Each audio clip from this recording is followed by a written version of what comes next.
So we're going to move on to our last topic, which is the one I'm most excited about.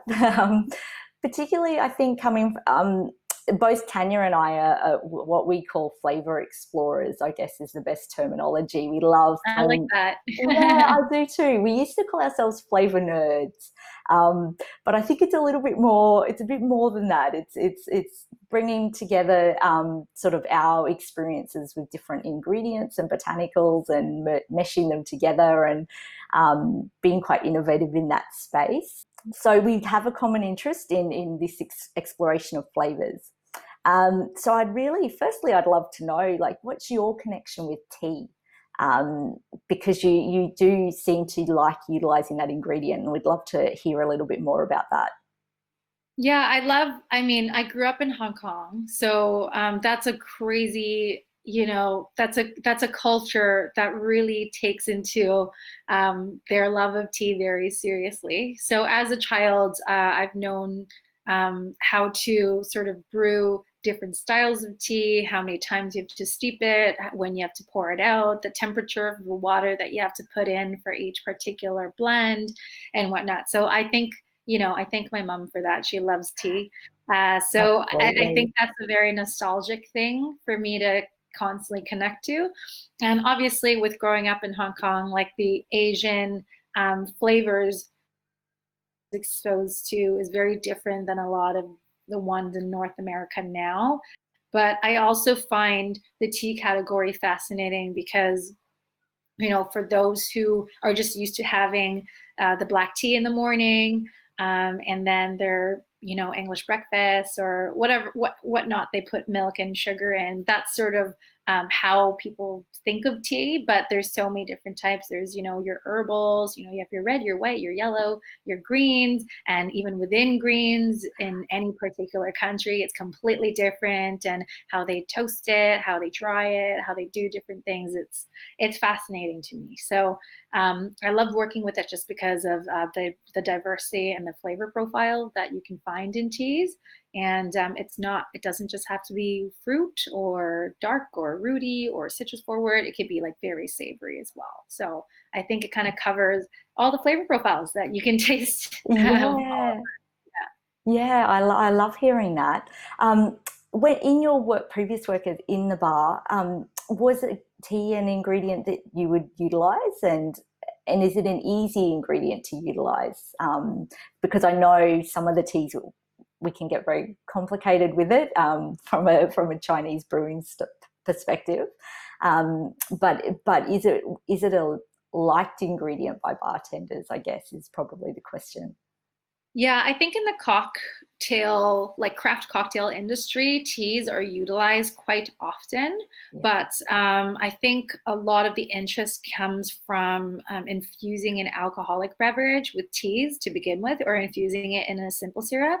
And Ah, as I was mentioning before, a lot of people are sort of steering away from having things that are high in sugar or trying to get something that is a little bit more natural in their kind of drink cycle or drink trends is up and coming. So I would say that the interest in the bartending community definitely stems from infusions and particularly with alcohol. So when I was creating different tea serves, I definitely had to look into lots of different factors because if you're doing it without alcohol, in a non-alcoholic serve, the stability of the particular tea is so different. So say if you were to infuse something in alcohol, the flavor would probably stay quite well. And depending on what you're steeping it in, you don't really get the crazy amount of tannins that you would unless if you like how you would oversteep a tea, like when you're yeah. doing it with water or a simple syrup. So I think in exploring that category, a lot of bartenders do tend to stick to tea infusions with alcohol or simple syrups, which I think Right. is fantastic because that's a really great way to get some flavors into a cocktail that is a little bit more complex than just the base ingredient. So if you were to say do a pomegranate rooibos tea versus just a pomegranate syrup. Again, that would be a little bit more complex as a base ingredient, so that would contribute to a full of flavor cocktail without having to do much with the others. Absolutely. Yeah. So Fantastic. in terms of like, non-alcoholic tea making, it's definitely a much, much more complex thing to deal with. Yeah, yeah. I do like how you've put that though, because I think people, yeah, there is a level of like understanding that needs to come, I think, when you are working with tea in a non-alcoholic capacity, because of those reasons that you mentioned. So, yeah, that's really really interesting. Um, how do you think we can hero tea more with our non-alcoholic drinks? And I'd really like to bring this back to people working with the ingredient in the home, because I know that you're about accessibility for approaching these drinks as well. So I'd love to hear your thoughts there. I think it's more just education. So I'm very lucky that I've gotten quite a bit of experience working with people who are very good with tea. Like I wouldn't say particularly that I'm a tea expert. I really love the flavor profile.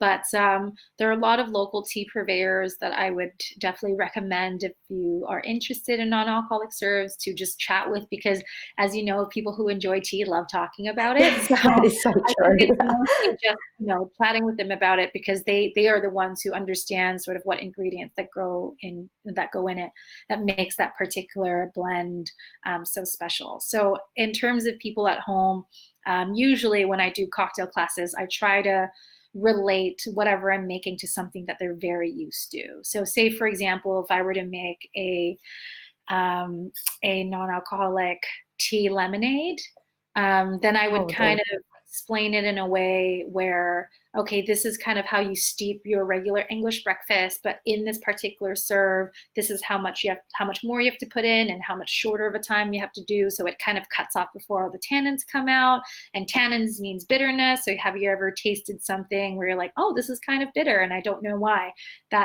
So kind of explaining it and breaking it down in a way where they can relate to. And I think that's why I find success in a lot of virtual home classes, because I'm able to sort of break it down and talk about it in a language that they understand. And I yeah. feel like all this kind of comes back to inclusivity, and hence, the full circleness of this particular category is because at one point or another in our lives, we've definitely have had non-alcoholic drinks. But is Yeah. it as like well thought out and as complex as we try to make it now? Probably not. Yeah, yeah, Yeah. absolutely. It's evolving in that way, isn't it? Right. Yeah. Yeah. So I think it's just about relatability and being able to explain it in a way where the language is approachable and global. So. Fantastic. No, I love that. And I guess our final question for you today, and what we wanted to really draw out is your expertise, I guess. But we'd love to know some of your top tips for creating a well balanced tea zero proof drink in the home. Right. So my tip and only tip ever that I tell everybody is pick something you like, because the craziest thing, it's such a simple thing, but a lot of flavors that people particularly experience that they love, they're not sure why.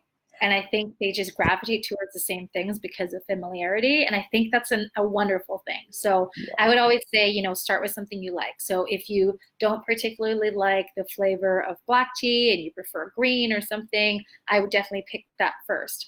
And another thing about teas is you have to understand the ingredient. So again, if you oversteep something, it's going to be a little bit more bitter, or if you don't add enough of the leaves in the particular blend. So say like for herbal, you add a little bit more grams of that particular blend because it takes a little bit more time and it takes a little bit more of the ingredient to actually get the flavors to pop. So understanding the ingredients, very important. And look at tea like how you would look at elongating your drink. So I wouldn't say look at Yeah. it like it is something that um, you can use as a base just as is. So say if you alter the properties of it, and in my Tales of the Cocktail seminar that I'm really glad you're putting the link up on, because I don't even know that it's up, so it's Yeah, perfect. it is. Uh, I watched it again last yeah, night. thank you. But I talk about tea concentrates. So what Mm, I do with kind of utilizing those really beautiful tea flavors as a base ingredient for a non-alcoholic drink, I would steep the tea how the purveyor educator or the tea maker would recommend, and I would reduce it to strengthen the flavor. So that way you're not actually altering what the recommended method to brew the tea is, and preserve all those beautiful flavors that they're intended to be in. So now if you alter the texture and the strength of the tea, then you can start using it as a base for your non-alcoholic drink. So for example, if you were to make, I always go back to lemonade because it's just the easiest thing. Everyone knows what it is. That's it. I love it. I love it. And Yeah. we're coming into summer here, so I Oh think yeah, people are perfect. gonna love We're it. just going right into I winter. So my know. tea cocktails have actually been really, really popular on my Instagram feed.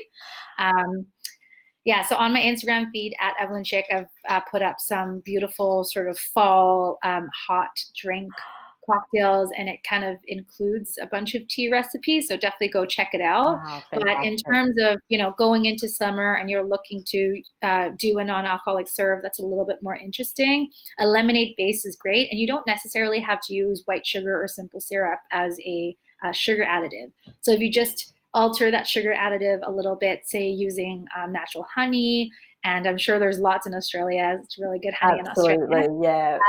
Or in Canada, we do maple syrup Oh, or of course. agave, or something that's a little bit more natural that you can pick up with a little bit of citrus. And again, it doesn't need to be lemon. It could be, you know, yuzu or kumquats or something that's a little bit more acidic and floral. You can use the tea as a lengthener, how you would say soda or, you know, pop or water. That kind of lengthens the drink, and that adds another dimension. So if you were to say build a summer forward lemonade for your backyard party, and you mix together some honey and some lemon, and you kind of think about, I always think about drinks like how I would creating a dish. So what goes well with honey? I know cantaloupes do, and you know, pretty much like mint or strawberries or whatnot, like all that kind of goes with it. I would probably go with a tea that's a little bit lighter and brighter, like a white tea or a fruit tea or something like that. And if you were in Canada and you are going into about 2 degrees Celsius, Yeah. I would Oh, probably pick something that's a little bit more warming, like a chai paired with maybe an orange marmalade, and like throw some sage in it, you know? So you're kind of looking at beautiful. it like how you would create a dish, and looking at flavors that may or may not be very similar to each other, but can complement each other in terms of flavor. So I think a lot of it is just, again, like breaking down the ingredients and looking at the associative ingredients. And I think, you know, the third tip is just to make sure your mind is open and you're being creative and having fun. Fantastic. I love it. I love it. There's some really great tips there. And I can't say enough. Go and have a look at Evelyn's Instagram feed. There is an amazing drink I think you put up there the other day called machata. Yeah, it's hilarious. It's amazing. It is so much fun, and I think yeah, it just shows I guess the way that you approach your drink making, and bringing that element of interest into it. So yeah, it's great. Um, Evelyn, thank you so much for your time today. I think that really covers everything that we really wanted to talk to you about, and there's been some really great tips and about creating zero proof drinks or non-alcoholic drinks, and I think it's certainly a very exciting category